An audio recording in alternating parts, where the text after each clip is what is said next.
So I start with good news. Here comes Elizabeth Warren. Now, just when the establishment wanted to settle in and get comfy and start making deals, especially right after the election during the lame duck session, the Republicans and Democrats are like, oh, thank God, nobody's paying attention anymore to politics. There's no accountability for at least another 2 years for the congressman, oftentimes for the senators, 6 years for the president, 4 years. Let's make a deal and let's serve the people who we actually serve, which is our donors. So that's when we all get hosed. And if it doesn't happen in the lame duck session, it happens right afterwards. In the first 100 days of the new administration, do they really pursue a progressive or a conservative agenda? No, oftentimes what they pursue is an establishment agenda, a donor agenda, the one that they were paid for. And they figure, okay, it's partly because, hey, there's a new president, et cetera, and partly because I'm not going to have accountability for a long, long time. So this is when I pay my donors back. Thank you very much for giving me all that money. So first, Huffington Post, another great article by Ryan Grimm, sets it up, and then I'm going to bring Elizabeth Warren into it. Multinational companies are under increasing pressure from tax authorities around the globe, they explain, with signs that the era of easy access to tax havens may be coming to an end. With few places left to turn, U.S. companies want to bring their cash home, but they want to do it without paying the tax they avoided by stashing it offshore to begin with. So these guys have been running all these scams for a long time, and when I say scams, yes, we legalize them partly by buying off these politicians. So they go over to Ireland and they go over to the Netherlands and they do these tax loopholes. And now they've got their money abroad because they use those tax loopholes and they want to bring them back, but then we're going to charge you the taxes. So they say, well, that's when we don't want to pay the taxes. So back in 2004, they did what is called a tax holiday, where instead of paying 35%, I believe they paid in the ballpark of 5%. Don't you want a tax holiday like that? Ooh, me too. I'd also like to abuse tax loopholes, keep my money abroad until I can, negotiate with you like holding hostages, and then get a much lower tax return. So that's business as usual. And that's what they want to do again. Doesn't matter if it's a Republican or Democratic president. Right now, the Clinton team seems like they're ready to go in that direction under the guise of bringing that money home so we can create jobs with it. Back in 2004, when we did it, did we create any new jobs? No. So they studied that afterwards and found out that it turns out we didn't make that contingent upon any of those companies actually hiring anyone from the United States of America. So they didn't. They didn't create any new jobs. They just put the money in their pockets. Now, look, they're allowed to put the money in their pockets if they're making profits. God bless. That's capitalism. We understand that. We're not attacking that.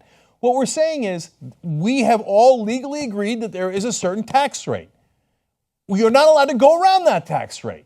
If you do, well, then that's taking from all of the rest of us because it puts a tax burden on the rest of us unfairly. That's the problem. You make profits, great, pay taxes on it, and we move forward. But they don't want to do that. They want to cheat. So that's when they normally would have the Republican and Democratic parties step up and say, yes, sir, absolutely, sir. And that's what here, so they explain what business as usual is happening here again. So they say, House Speaker Paul Ryan, Republican of Wisconsin, and Senator Chuck Schumer, Democrat of New York, who will become majority leader if Democrats take the upper chamber, have been in talks to reform the tax code in 2017. You know what that means? The corporate Democrats and the corporate Republicans have decided we're going to make a deal. And our donors are going to get super rich, and then we're going to all congratulate ourselves for being bipartisan.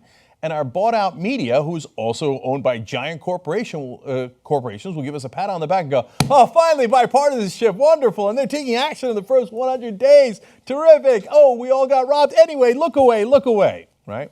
I'm going to show you the degree to which we've been robbed over the years in just a little bit. It's not empty talk. It is absolute fact that I can show you in numbers. Okay, so again, Huffington Post explains the pro-corporate narrative in Washington warns that if taxes aren't cut, companies will go elsewhere. Now, Elizabeth Warren said it's a bluff, and recent activity around the globe suggested that she's right. So here comes Warren. Here's what she says. Developed countries are cracking down on the tax dodgers. You saw what just happened in the European Commission ordering Ireland to collect $14 billion in back taxes from Apple. Corporations are running out of places to hide with the G20 and the OECD, that's the Organization for Economic Cooperation and Development, working together to end international tax avoidance. So I just think that argument no longer holds so much weight. Instead of bailing out the tax dodgers under the guise of tax reform, Congress should seize this moment to repair our broken tax code. absolutely right.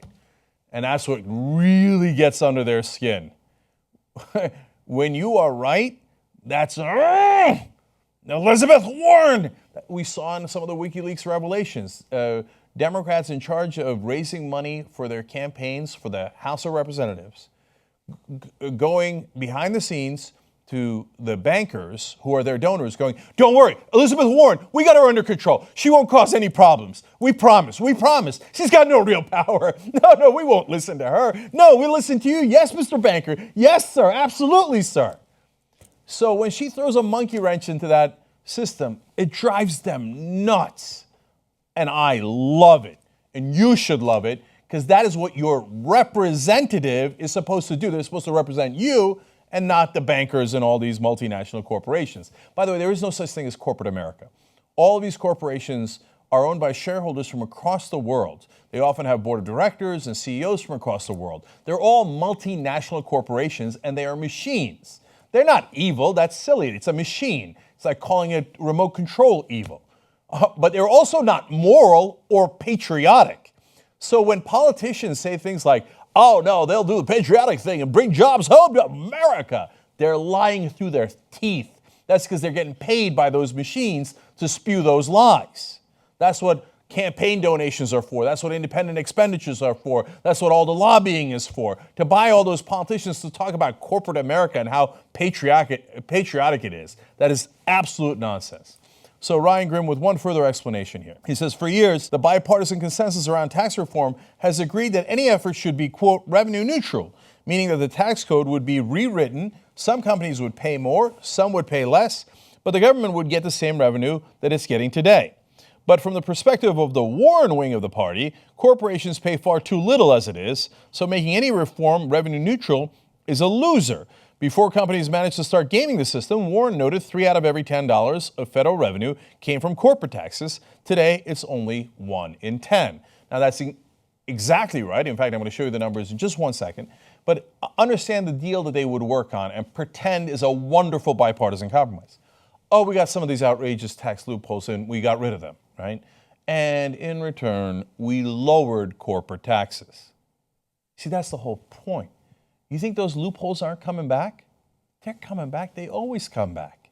This is a trick to lower corporate taxes, then reinsert the loopholes later. They think nobody's paying attention. That's what they've done over and over again.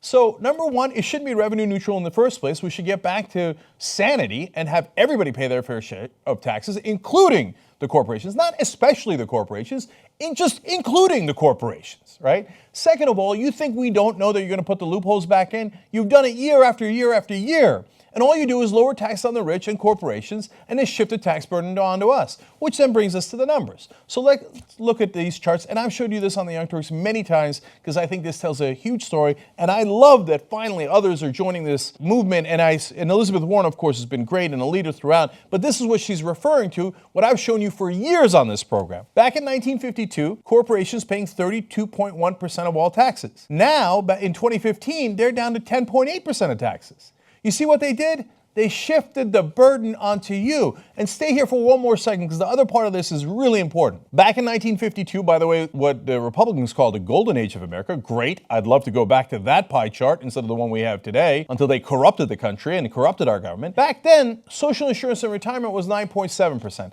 That's the payroll tax. That is the most regressive tax. The poor and the middle class pay the higher percentage of their taxes than even the rich do, because the rich cap it at a certain point and don't pay any more after that number. So now that was 9.7%. Now in 2015, it's 33.5% of the taxes being paid. So you see what they did there? So whether you're a Democrat or you're a Republican and you feel like the system is cheating you, you're absolutely right. It's borne out by the numbers. They shifted the tax burdens from the corporations who could pay it, who could afford it. It's a simple matter of math. You say, okay, here's shareholders. We made this amount of profit. Great. We pay this amount of taxes. That's what it is. There's nothing we can do about that. We move forward, right? No, they say, oh, we got a great idea. Let's just bribe the politicians.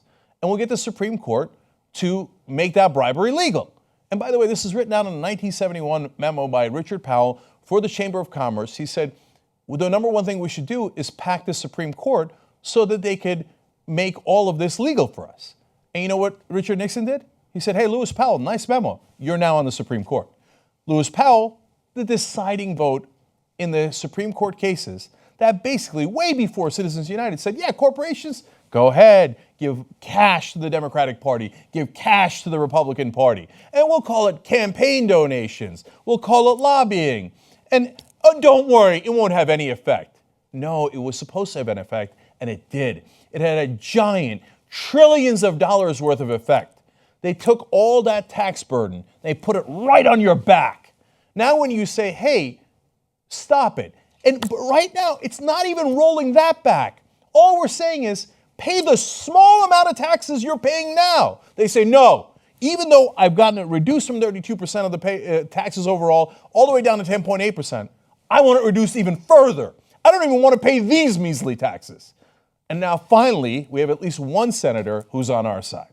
Elizabeth Warren saying no. In this case, literally, the buck stops here.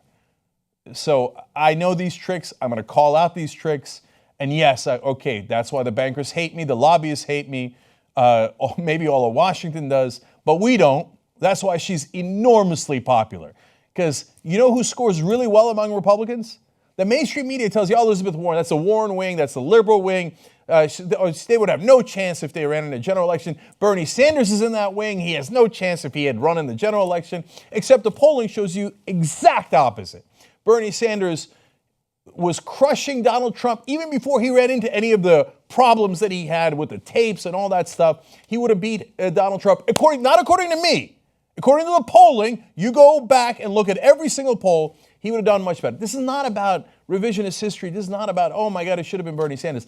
I'm just telling you that the American people are not as stupid as you think they are. They know that the system, if you will, got rigged against them. Not in terms of voter fraud in the general election and the way that Trump talks about it. But this is how you actually rig the system. That's why Bernie Sanders was that popular, because he did so well with independents. The only person who did better when they did focus groups and asked a whole range of Democrats, the person who scored the best among Republicans was Elizabeth Warren. You know why? Because they go, oh, finally, that seems to be somebody who isn't selling us out. So will the super right wing be in favor of Elizabeth Warren? Of course not. They'll get the propaganda, etc. But she wins over so many independents, and she wins over some semblance of the frustrated Republicans who go, yeah, well, that seems true what she's saying. You know why? Because it is true.